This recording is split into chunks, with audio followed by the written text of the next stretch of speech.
야, 이 방이요, 50개나 됩니다. 룸이 50개 없어. 터질 게 터졌다. 라는 우려의 목소리가 나옵니다.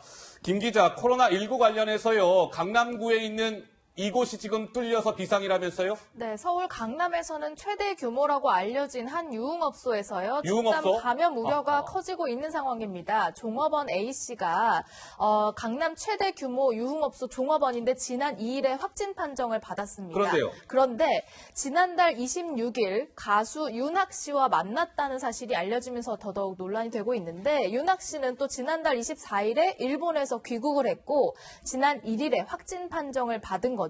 그러니까 A씨는 윤학 씨와 만난 이후에도 확진 판정을 받았고 룸메이트가 있어요. A씨의 룸메이트인 다른 여성에게도 지난 6일 확진 판정이 나왔다. 이런 얘기입니다. 박원순 서울시장의 설명도 들어보시죠.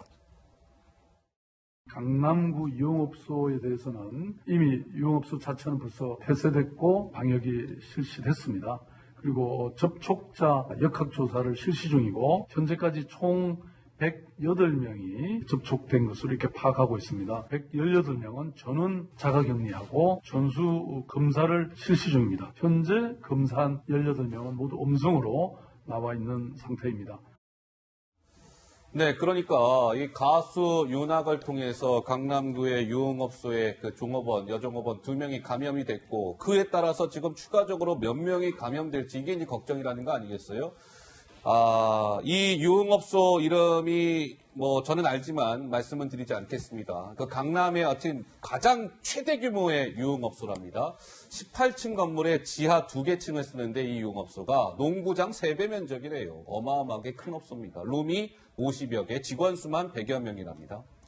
그런데 확진자 종업원 A씨 36살 이 여성이 지난달 27일 밤부터 다음날 새벽까지 9시간 근무를 한 거예요. 근데 이 A씨가 근무한 당일 500여 명이 방문한 것으로 추정이 되고 있습니다. 밑에 빨간 박스, 확진자 폭발적 증가 가능성인데 여성은 변호사 하실 말씀 있으시다고요? 저게 우리가 처음에 코로나 터졌을 때 이 젊은 사람은 괜찮고 이 기저질병이 있거나 나이 많은 분들이 위험하다고 실제 방송을 많이 했었어요. 그랬죠. 예, 그게 지금 우리가 지금 사실 2월부터 무슨 모임 다 취소했거든. 식당에서 모이는 거 이런 거.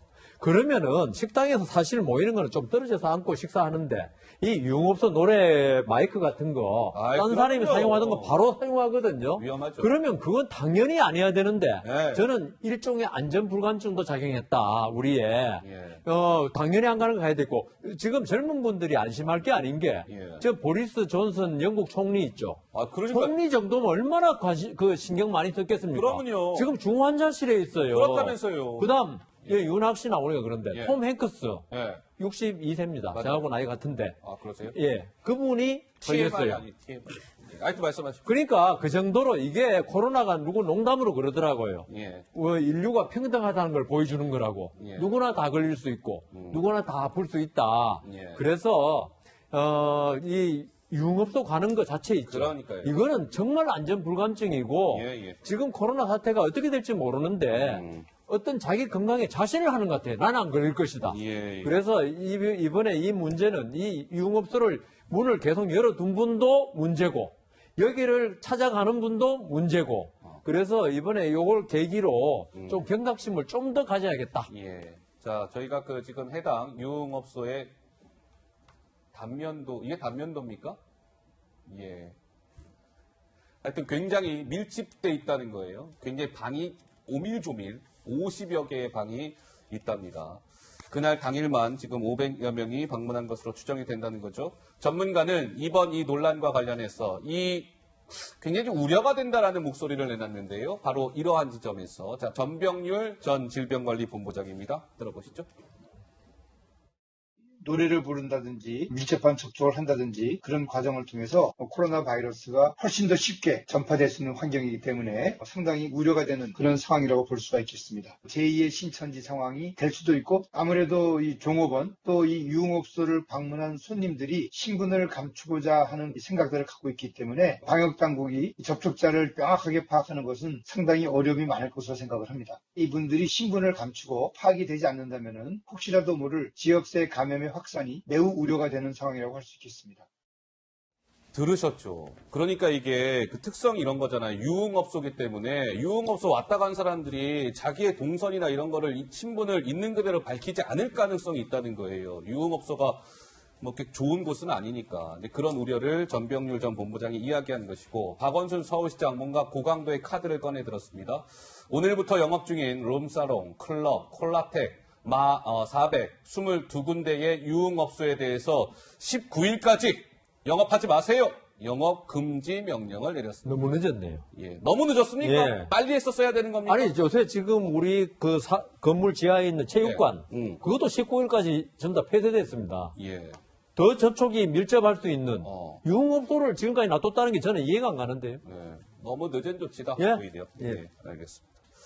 19일까지 영업 중단 조치가 내려졌고요. 이번에는 참 안타까운 사연이에요, 시청자 여러분.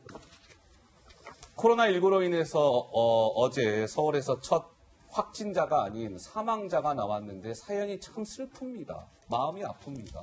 김 기자 무슨 얘기일까요? 네, 서울시에서 2명의 사망자가 발생을 했는데 그중 한 분 이야기입니다. 신도림동 콜센터 직원의 남편이 어제 사망했다는 소식인데요. 아내 B 씨는 지난달 18일에 확진 판정을 받았습니다. 바로 신도림동 콜센터의 직원이었고요. 남편 대신에 생계를 꾸려왔던 것으로 사연이 알려지고 있습니다. 그런데 이 남편 A 씨는 폐암 말기로 투병 중이었는데 부인과 접촉해서 확진 판정을 받았었고요. 또 자녀들, 아들, 딸도 엄마에게 감염돼서 확진 판정을 받은 가족 감염 사례였습니다. 남편 A씨 어제 오전에 결국 사망했다는 소식이 들렸고요. 서울시에서 코로나19 사망 사례 중에 첫 번째 사례였습니다. 안타깝죠. 안타까워요. 그러니까 저번에 남편분은 이제 폐암 말기니까 그 투병 중이었고 그 부인분이 가족들 먹여 살려야 되니까 구로 콜센터에서 일하다가 감염이 됐고 이 부인으로 하여금 남편, 또 아들, 딸 다 감염이 됐고 결국 그 남편분이 어제 사망에 이르게 됐다는 거 아니겠습니까? 자, 이런 소식도 전해졌습니다. 마포구 관계자가 이렇게 얘기했더군요. 이 A씨가 코로나19로 숨져서 이 남편분이 코로나19로 숨져 가족들이 장례를 제대로 치를 수가 없습니다. 왜? 코로나19 지금 확진자들이니까. 망원동 주민센터 직원들이 운구를 대신 맡았어요. 부인과 아이들을 우리가 어떻게 지원할지 고민하고 있습니다. 참 안타깝기도 하고 참 마음이 짠하고 슬픈 코로나19와 관련한 뉴스도 전해졌습니다. 이런 가운데 약간 좀 사람들을 화나게 하는 뉴스도 나왔습니다. 코로나와 관련해서. 자, 김 기자 무슨 얘기입니까? 네, 신천지의 이만희 총회장이요. 지금 이 시국에 폐쇄된 시설을 무방비로 찾았다가 논란이 되고 있습니다. 지난 5일이었는데요. 경기 가평군의 청평리에 있는 신천지의 한 시설입니다. 여기에 허가도 없이 들어간 거예요. 나무를 심었고 조경 공사를 했다 이런 얘기가 들리고 있는데 여기가 어디냐면은 신천지가 추진하고 있는 평화박물관 부지라고 합니다. 그런데 지난 2월에 경기도에서 코로나19 사태 이후에 강제 폐쇄된 그런 시설입니다. 여기를 허가 없이 들어간 거죠. 경기도가 그래서 이만희 총회장에 대해서 경찰에 고발하기까지 이르렀는데요. 해당 시설을 찾았을 때 모습이 영상으로 준비되어 있습니다. 보시죠. 이만희 맞아, 이만희 할아버지 맞아. 이만희 할아버지. 이 접어야 돼, 코로나 퍼뜨리는. 너희가 알아봐. 너희가 알아봐. 네, 저렇게 폐쇄 시설이기 때문에 저 이만희 총회장이 저곳에 가면 안 되는 것이죠. 그런데 조경 공사를 직접 지시하는 모습이 포착이 된 겁니다. 오늘 이재명 지사가 이만희 총회장을 경찰에 고발했고요. 그런데 이만희 총회장이 왜 강제 폐쇄 시설인 저 가평의 저곳을 가서 조경 공사를 지시했을까? 이런 증언이 나왔습니다. 좀 놀랍기도 한데요. 자, 저희가 목소리로 직접 들려드리겠습니다. 들어보시죠. 대수술을 했기 때문에 이 이만희 교주는 죽음의 공포에 조금은 두려움이 왔던 것 같아요. 대수술을 받고 난 후부터 저에게 계속 박물관 자리를 알아보라고 그러는 거예요. 죽음을 대비한 박물관이라고밖에 생각할 수 없는 게 유리관하고 이제 강력한 방부제 있죠? 디자인해서 그림도 그려주고 제가 사후에 모든 것을 해주기를 바랬던 것 같아요. 박물관을 지으라는 목적은 결국은 자기 사후에 거기에 이제 자기를 김일성이나 통일교회 문선명 그런 사람들처럼 해놓고 이제 신천지 신도들 오게끔 하려고. 자, 우리 어떻습니까? 김관옥 교수 보시기에는요? 그러니까 지금 이만희 씨가 뭐 의도한 건 아니지만 사실은 이번 코로나의 확산에 신천지 교회가 사실은 차지한 비중이 굉장히 크잖아요. 예. 그렇다 그러면 거기를 대표하는 사람으로서 좀 더 자중하고 반성하고 좀 이런 것들을 보여줘야 되는데 저기가 지금 폐쇄 시설이에요. 폐쇄 시설이에요. 허락 없이 들어가면 안 되는 곳이에요. 거기에 들어가서 네. 본인이 어떤 수행원들을 데려가가지고 나무를 심고 이런 행위를 한다. 이것이 지금 국민들에게 뭔가 좀 반성하는 그런 모습으로 비춰질 수 있는가에 대해서는 뭐 우리가 어떻게 보면 분노가 지금 나오는 거 아닙니까? 지금 뭐 많은 이 행인이라든가 주민들이 지금 얘기를 하고 있지만 예. 저런 태도는 사실상 어떻게 보면 신천지가 지금 서울시라든가 뭐 이런 허가를 이제 취소받는 부분도 어떻게 보면 굉장히 공감대를 얻을 수 있는 그런 네. 효과까지도 만들어낼 수 있는 거 아닌가 이런 생각이 듭니다. 그러니까 아까 좀 김남희 씨 이렇게 얘기하잖아요. 저 가평의 이만희 총회장이 저 폐쇄 실화인데도 불구하고 갔는데 저게 평화박물관 부지인데 나중에 이만희 총회장의 구상은 자신의 우상화 장소로 쓰려고 한다 저것을 뭐 시신을 보존한다든지 이렇게 얘기합니다.